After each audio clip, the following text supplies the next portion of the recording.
I've always loved being in and near to water, for the steady calmness and sense of restoration it brings to my otherwise crowded, chaotic mind. The hum and rush of the waves against the current and upon the sand has long since possessed an element of magic to me.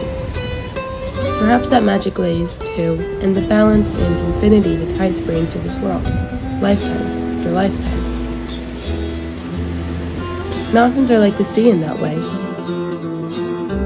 Brooks, lakes, and rivers too. For as long as Earth has been in existence as a planet of both land and sea, greens and blues, mountains have been infinitely bound to spring up and offer themselves as biomes and homelands to whatever Earth dwellers seek their favor. This to say, to this world and to me, mountain and sea mean harmony.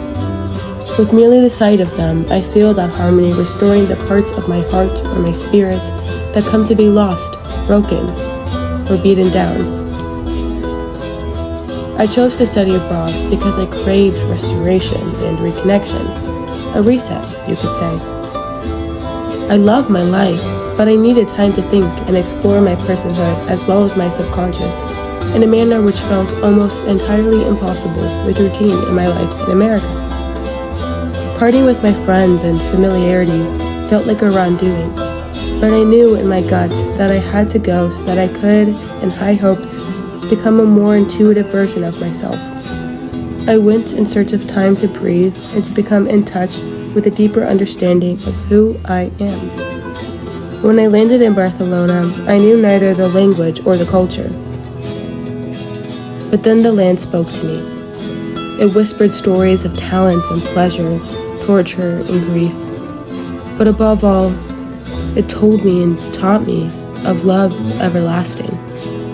I saw it in the way light falls upon the scene of sea, city, mountain, and sky, and how a rainy day is never quite dreary. In fact, the rain took hold of the city in a way that, to me at least, was intrinsically positive. In Barcelona, rain dances in the Gothic quarter in a way that's inviting and warm. At times, it felt as though rain is the quarter's twin flame. The dribbles and the pattering gave life to each brick and stone, drawing forth the intricacies of each detail. I fell in love with how the city moves, and the truly present sentiment of living for the journey, living for life. When the blackout happened, rather than descending into fear-driven chaos, Barcelona came alive. It seemed like every corner of the city was filled with music, chatter, and dancing. People either rushed to help one another or find peace and playfulness in each other's company. I've made this movie as an homage to the place I feel beyond lucky that I got to call home, a place I love with every inch of me, and to the friends and journeys I got to make along the way.